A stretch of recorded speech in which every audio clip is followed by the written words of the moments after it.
Okay. Sure. So I'm extremely glad to be here and thankful to the organizers who provided for this, and also to the local organizers who made a beautiful meeting.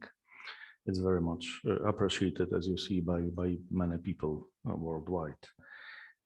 So you probably realized my background is chemical, so I really hope you can excuse me shortcomings of physics in my talk.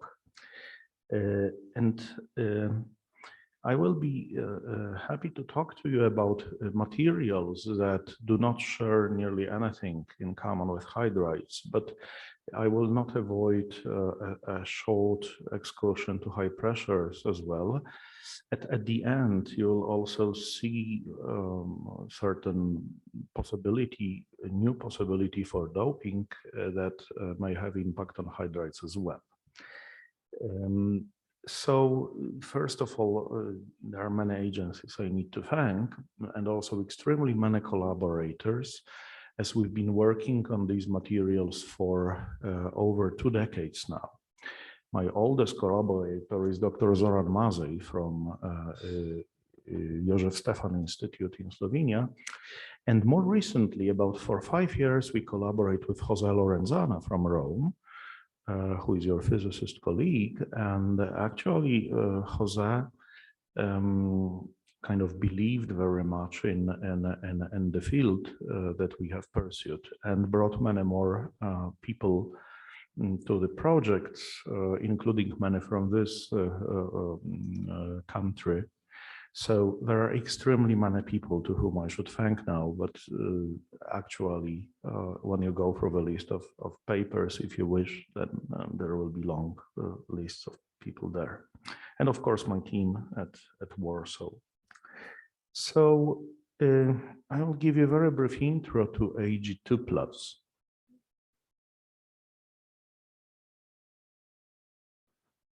So maybe someone can help.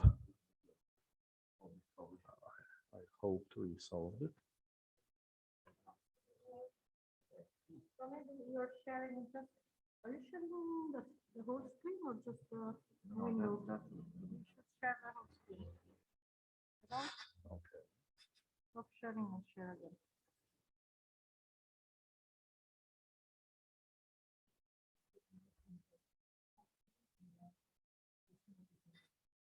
No, at least we see your screen. Stop. And then we do this. Oh. Yes, to be on the first side of this. Okay. But okay, so now I must switch it differently. Okay, so a brief introduction to silver 2. Now the story is, as I told you, 2 decades old, and it brings Roald Hoffmann, who was already mentioned here. So on the left, is there a laser pointer here? Okay, so on the left you can actually see. Oh yeah. So here you can actually see a figure from our paper with Hoffmann here, which is showing a spin non-polarized picture, showing where bands are in the form of little boxes like orbitals, and there is a half filling at silver at some point. And you can see that energy of silver states go deeper and deeper in energy as you increase the oxidation state, which should of course happen. But when you do calculations, even spin non-polarized ones, you will immediately realize that silver fluorides are incredibly similar to copper oxides by sharing very similar electronic structure. If silver is at the oxidation state 2 and if fluorine is around, they do not share similarities if oxygen is around. Then, in the physics terms, we have something that would have negative charge transfer energy. And therefore, silver fluorides were proposed by us then to be good analogs of copper oxides. There are extremely many reasons for that. When you go to the paper, you'll see them, but there are structural reasons. There are reasons related to bond covalence and so on and so on. And these were all, in fact, based mostly on some chemical intuition plus calculations, very simple DFT calculations at the time. So when I brought Jose to those joint projects, we, let's say, repeated this in this 2019 paper, all this reasoning, but with the enhanced message, let's say. And I will show you later some of these results. But first, very early results, which we got many years ago, when we were looking at XPS spectra of these systems.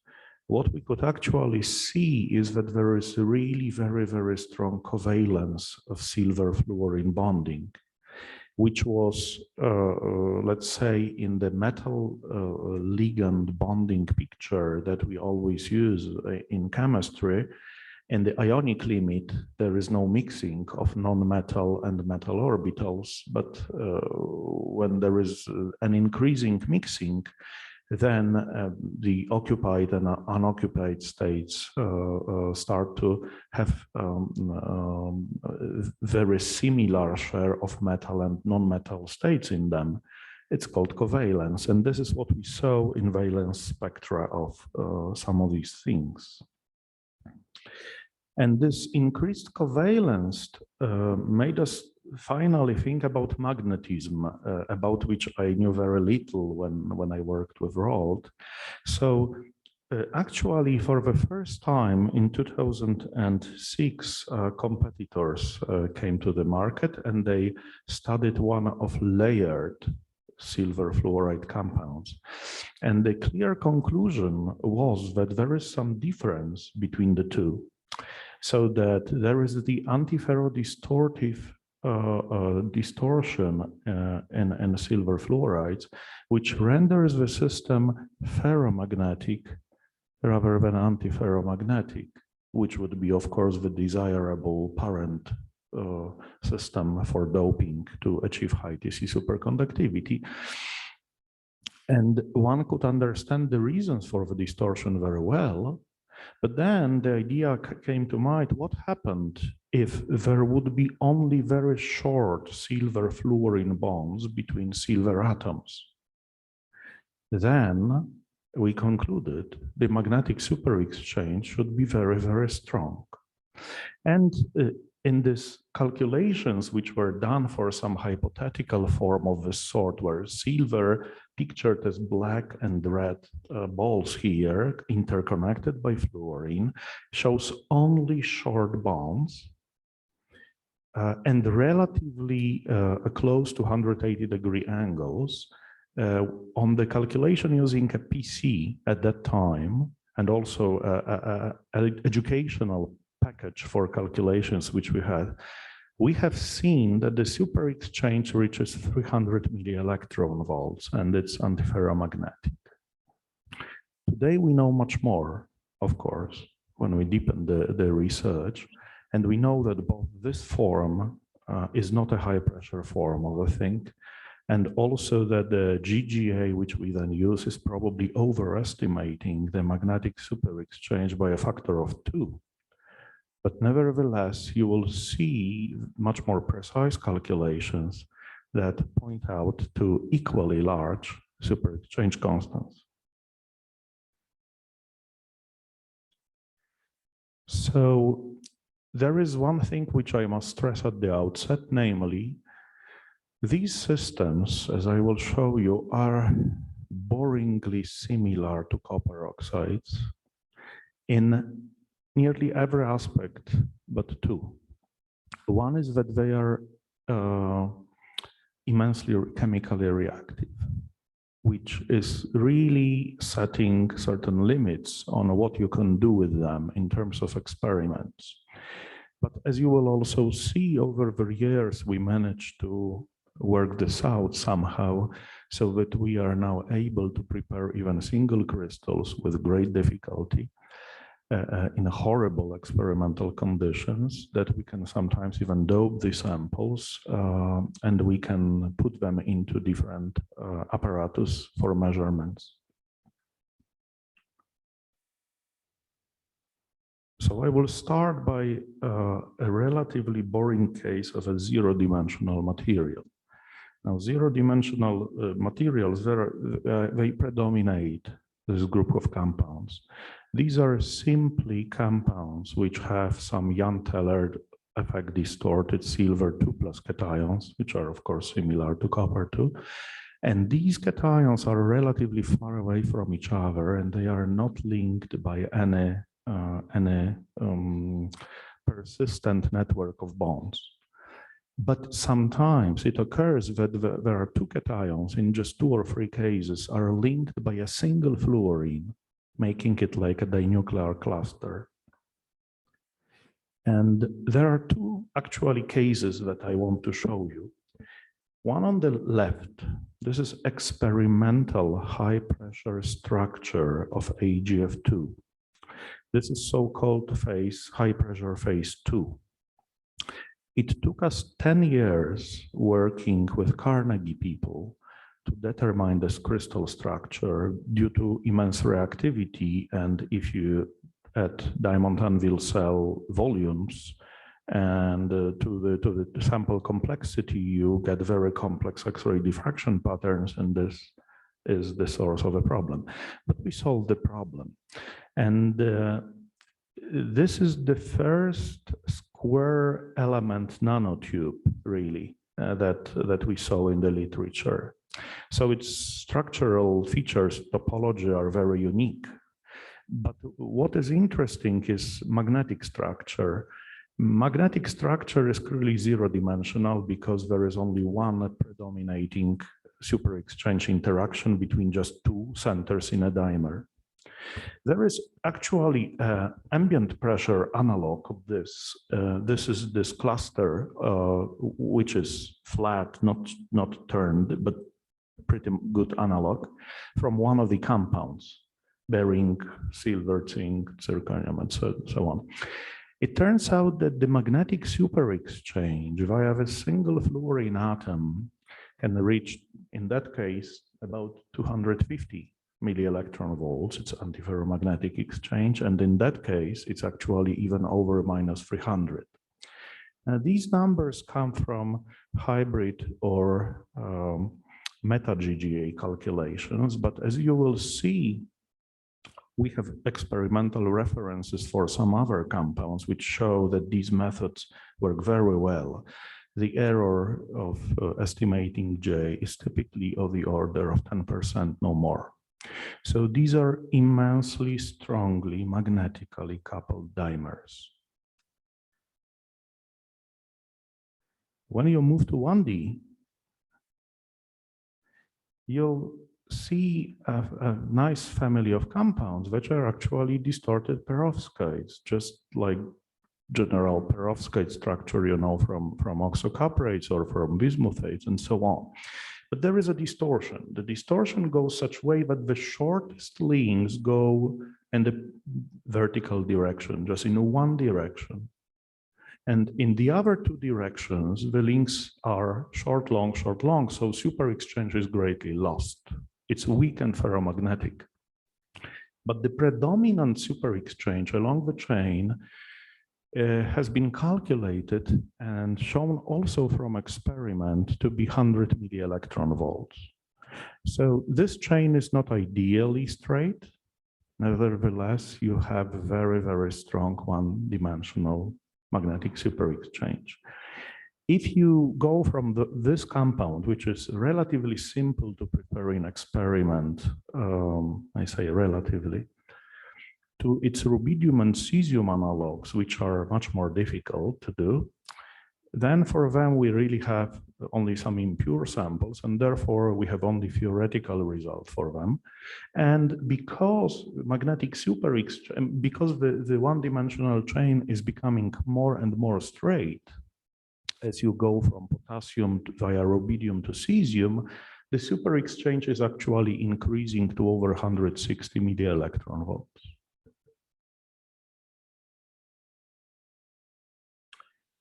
And here is probably the most strongly coupled one-dimensional system.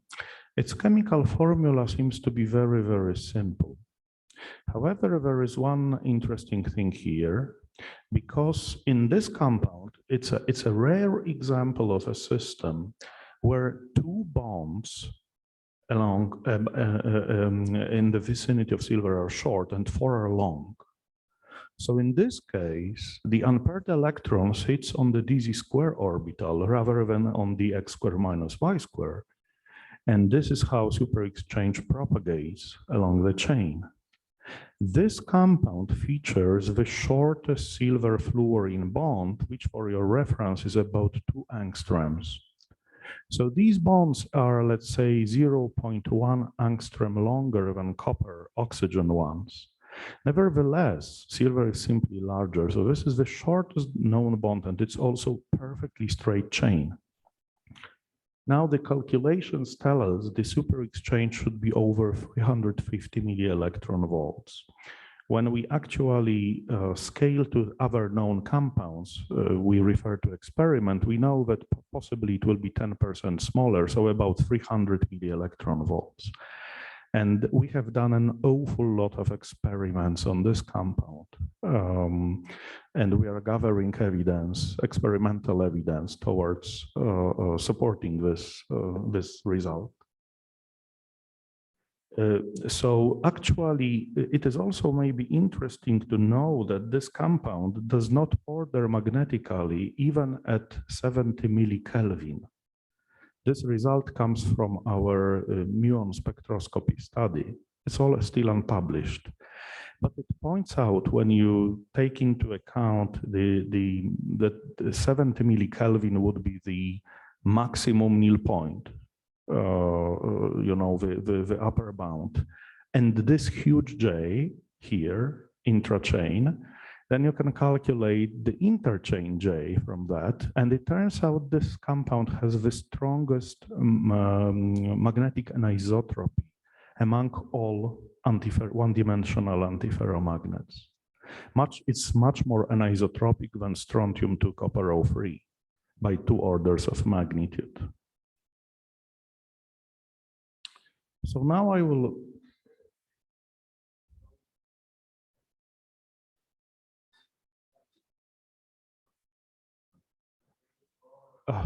I just show you silver fluorine sublattice to avoid confusion. Yes. Boron is attached to those 4 fluorines around in the tetrahedral coordination. So it uses such fluorines from neighboring chains to form a tetrahedron. Okay, so let's go to 2D compounds. There are no 3D compounds in the alternative system, so it will be the end of it. So the first of those is just AgF2. In terms of comparison with cuprates, you could say it's a 0-0-1 system. So it's extremely simple analog of cuprates. And its structure is shown there. So it's a Packard, very strongly Packard network, but basically its projection shows CuO2 network, right? It's the same thing.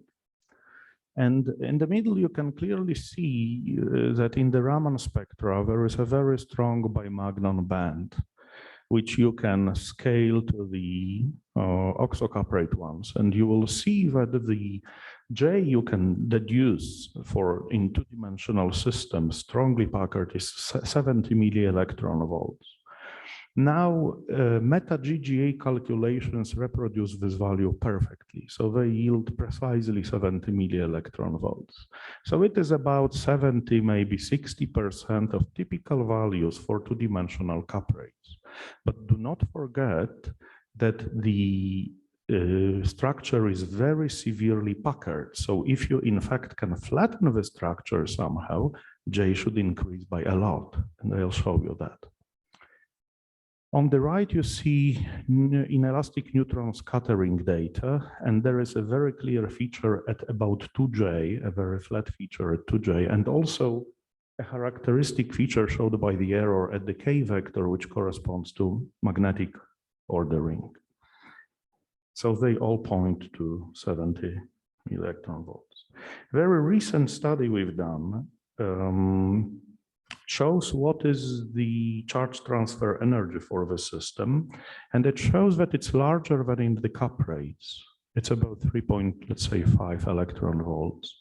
Nevertheless, these systems are more covalent than the cuprates. And also they are at the verge of charge density wave. I do not have time to go into the details, but if you look into the paper, you'll find it all. And actually, if you place such an AGF2 Packard sheet on a proper substrate, the sheet will flatten out. When it will flatten out, then out of from 70 milli-electron volt super exchange, you are looking more into 290 milli-electron volts. So now, in this setting, in this nanostructure, we can actually double magnetic super exchange seen in cuprates. And with that, we can actually use the semi-empirical model showing what would be the TC of a properly doped, optimum doped superconductor using this magnetic glue with the J, which is double in these systems. And you will see that the TC will reach about 200 for a single layer compound. So I kind of believe semi-empirical things which relate to experiments. So there is a promise that if we will be able to make a flat thing and dope it, then we could go at ambient pressure to very high TCs.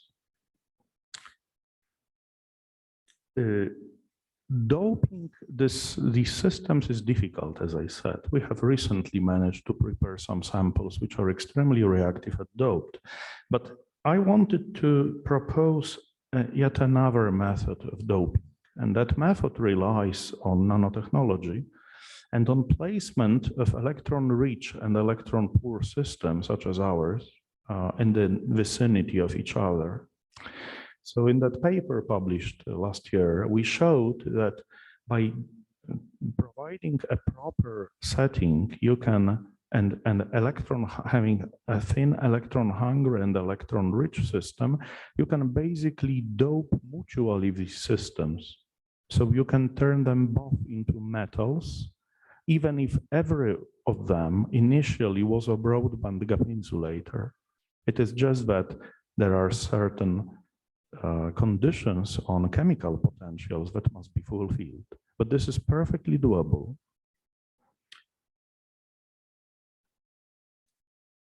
And in fact, the amount of doping, which is here in fractions of electron or holes per atom, is dependent on the distance between these layers. And that's one of the reasons why this setup was called by Jose Lorenzana a chemical capacitor. So it uses chemical potential of two chemical substances, not to generate energy from it from a direct, let's say, explosive reaction. It does not lead to electrochemical cell where you use this chemical potential to generate electric current, but instead to dope both substances and turn them into metals.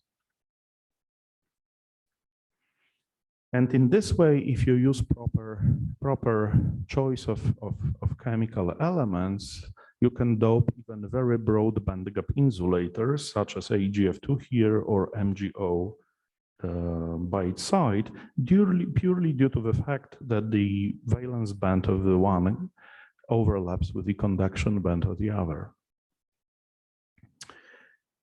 So actually, the last result that I have no time to really discuss in length, and so I am not showing any data, has been published 3 days ago in PRB. And this is, again, a collaborative study with Giacomo Garingelli and a couple of other people, so that the message from that study is that the charge transfer delta for these compounds is of the order of 3.5 electron volts, but Mott Hubbard U is about 7 to 8 electron volts. So this makes them very, very similar to copper oxides. So with that, I'm basically done, and I hope I will be able to tell you in the future about results of doping to these very reactive systems. Thank you very much.